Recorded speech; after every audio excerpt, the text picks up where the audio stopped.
महाडमध्ये वेलकम हॉटेलच्या परप्रांतीय कुकची मुजोरी.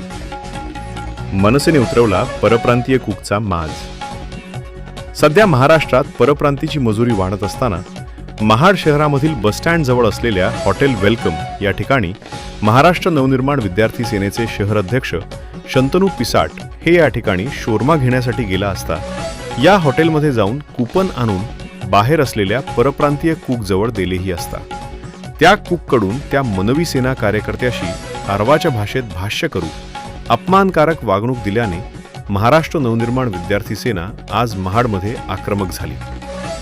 यांनी हॉटेल वेलकम जवळ जाऊन मनसे स्टाईल राडा घालत परप्रांतीयाला समज देत हॉटेल व्यवस्थापकाला देखील समज दिली असून महाडमधील हॉटेलमध्ये असणाऱ्या कामगारांची व्हेरिफिकेशन करण्याची मागणी मनसे सैनिकांनी केली.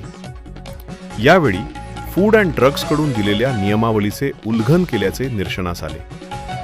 शोरमाच्या चिकनवर खायचा रंग लावल्याने मनसे अधिक आक्रमक झाली. यावेळी अन्न खाद्य प्रशासनाजवळ तक्रार करणार असल्याचे यावेळी सांगण्यात आले.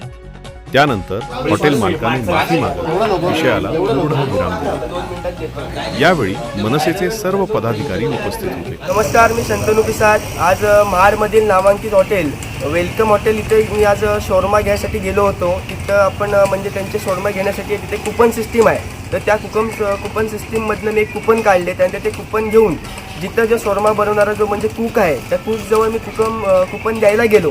कुपन द्यायच्या वेळेला त्या कुकनी म्हणजे माझ्याजवळ म्हणजे परप्रांतीय कुकनी माझ्याजवळ आरवाच्या भाषेत असं उत्तर केले की तुम्हाला घ्यायचं असेल तर घ्या, आपको लेण्यात लो नाही तो मत लो, असे उत्तर जे करतायत त्या म्हणजे मला एकच सांगणं आहे की हे जे परप्रांतीयांचा जो एवढा जो माज वाढला आहे ना, हा माज यांचा जिरवलाच पाहिजे आणि त्यासाठी ह्याच्या पुढे मनसे आक्रमक होणार आहे. नमस्कार, जय महाराष्ट्र. मी अथर्व उमेश देशमुख, मनविसे महाड तालुका अध्यक्ष. आज सायंकाळी 7च्या सुमारेस एक महाड तालुक्यातील नामांकित हॉटेल वेलकम या ठिकाणी एक घटना आमच्या निदर्शनामध्ये आली. आमची मनविसेचे पदाधिकारी काही तिथं खाण्याच्या वस्तू खरेदी गेले असता त्या ठिकाणी असं निदर्शनास आले की तिथे एक कामगार मजूर आहे. तो आरवच्या भाषेमध्ये आणि सर्वात महत्त्वाचं म्हणजे हिंदीमध्ये आमच्या पदाधिकाऱ्याशी एकदम उद्धटपणे बोलत होता. हा सर्वात महाराष्ट्रामध्ये सर्वात मोठा मुद्दा हाच आहे की कुठेतरी मराठी माणूस या गोष्टीकडे कुठेतरी दुर्लक्ष करत आहे की बाबा बाहेरचे परप्रांतीय येऊन आपल्यावरती मजुरी करून जात आहे. पण आज ही गोष्ट महाडमध्ये उघडीस आपण केलेली आहे.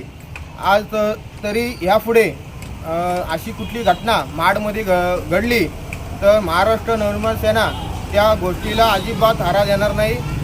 मनसे स्टाईलनी त्या व्यक्तीला आणि जो कोण संबंधित हॉटेल मालक असेल किंवा कोणी असेल त्या व्यक्तीला मनसे स्टाईलनी उत्तर 100% दिलं जाईल. निश्चितच